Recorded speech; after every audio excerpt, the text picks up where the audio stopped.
ایک کیسی اس نے چال چلی ہے کہ جب اس نے کہا کہ اوتھیلو کو کہ تم پیچھے چھپ جانا اور اس کے چہرے کے تاثرات نوٹ کرنا، تو میں اس سے ڈیسڈیمونا کے بارے میں بات کروں گا، لیکن ایاگو کیسیو سے جو طوائف ہے بیانکا اس کے بارے میں بات کرے گا، اور اوتھیلو جو چھپا ہوا دور چھپا ہوا ہوگا اس کو یہ لگے گا کہ یہ ڈیسڈیمونا کے بارے میں بات کر رہا ہے اور اس کے بارے میں بتا رہا ہے، یہ ہنس رہے ہیں۔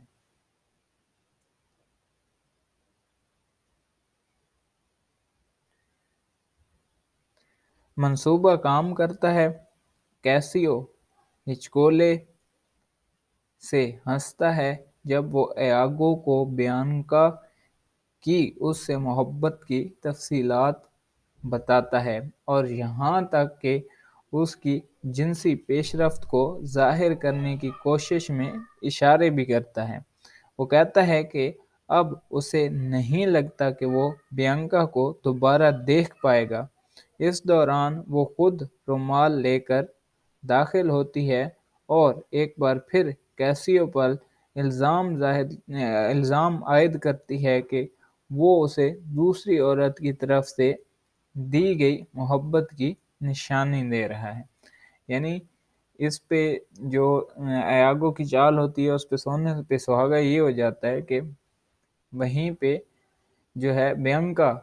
وہ رومال لے کر آ جاتی ہے اور اسے کہتی ہے کہ یہ جو تم نے مجھے رومال دیے ہیں یہ کسی دوسری عورت کی نشانی تم مجھے دے رہی ہو۔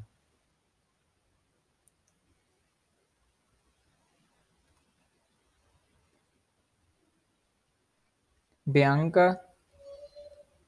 کیسیو کو بتاتی ہے کہ اگر وہ شام کو اس کے ساتھ کھانا کھانے کے لیے نہیں آیا تو اسے کبھی بھی واپس آنے کے لیے خیر مقدم نہیں کرے گی۔ اوتھیلو اپنا رومال پہچان لیتا ہے جب کیسیو اور بیانکا چلے جاتے ہیں تو وہ باہر آ کر یہ سوچتا ہے کہ کیسے اپنے سابق لیفٹیننٹ کو قتل کرے۔ اوتھیلو ڈیسڈیمونا سے اپنی سخت دلی اور محبت کا اظہار کرتا ہے، لیکن ایاگو نے اسے اپنے مقصد کی یاد دلائی ہے، یا ایاگو جو ہے اس کو اپنے مقصد کی یاد دلاتا ہے کہ ایاگو کا مقصد کیا ہوتا ہے کہ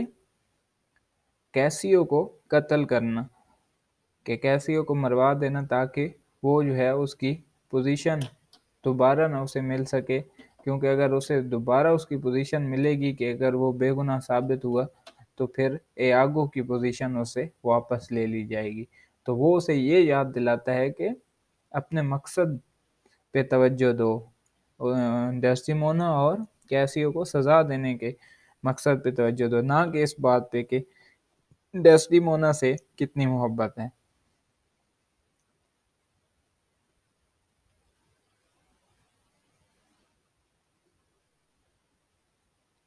اوتھیلو کو اپنی زناکار بیوی کی حرکتوں، اس کے خاندانی ہونے، اس کی خوبصورتی اور اس سے رغبت رکھنے پر پریشانی محسوس ہوتی ہے، یعنی وہ ان چیزوں پر شرمندگی محسوس کرتا ہے، اور وہ ایاگو سے مشورہ کرتا ہے کہ وہ اپنی بیوی کو زہر دے گا، لیکن ایاگو اسے بستر پر گلا گھونٹنے کا مشورہ دیتا ہے، جس سے وہ اپنی بے وفائی کے ذریعے آلودہ کرتی ہے۔ ایاگو کیسیو کی موت کا بندوبست کرنے کا بھی وعدہ کرتا ہے۔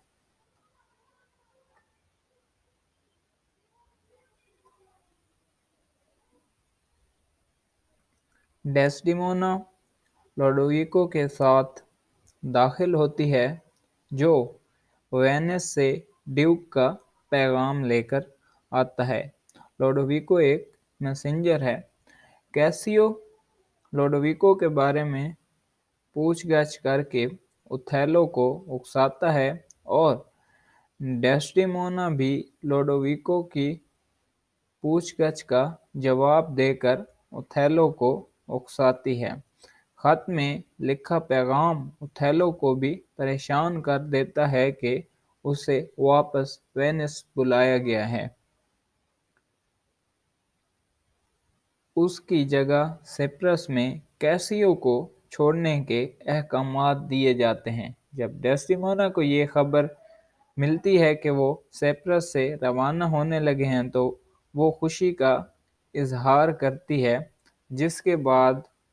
اوتھیلو اس پر حملہ کرتا ہے یا اسے مارتا ہے۔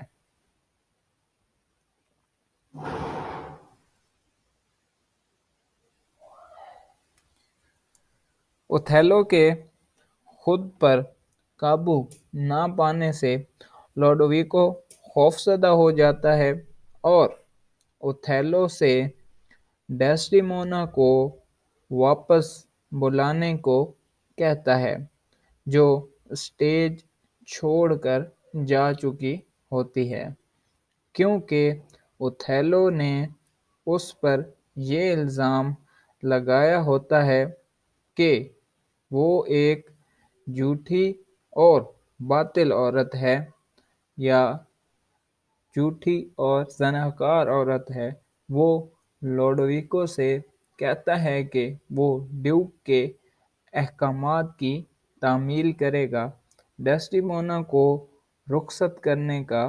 حکم دیتا ہے۔ لوڈویکو کو یقین نہیں ہو پاتا کہ یہ وہی اوتھیلو ہے جو خود ساختہ آدمی جس کو وہ پہلے جانتا تھا، یعنی اس کے بیہیویئر میں ابھی اتنی چینجنگ آ گئی ہے کہ وہ یقین نہیں کر پا رہا کہ یہ وہی آدمی ہے جو پہلے ہوتا تھا۔ وہ حیرت میں یہ جاننا چاہتا ہے کہ کیا اوتھیلو پاگل ہو گیا ہے، لیکن ایاگو لوڈویکو کے سوالات کے جواب دینے سے انکار کر دیتا ہے اور اسے یہ کہتا ہے کہ یہ اسے خود دیکھنا چاہیے کہ وہ پاگل ہے یا نہیں، یعنی اس کو شک نہیں ہونے دیتا ایاگو کہ اس کو اوتھیلو کو مسئلہ کیا ہے، اور اس کو دور لے جاتا ہے کہ میں یہ دیکھ لوں گا، اس بات کو تم چھوڑ دو۔ تو دوستو یہاں ایکٹ 4 سین 1 ختم ہو گیا ہے۔ اس کے بعد جو ہے ایکٹ 4 کا سین 2 ہم سٹارٹ کریں گے اگلی ویڈیو میں۔ تو اگلی ویڈیو میں ملتے ہیں، تب تک کے لیے اللہ حافظ۔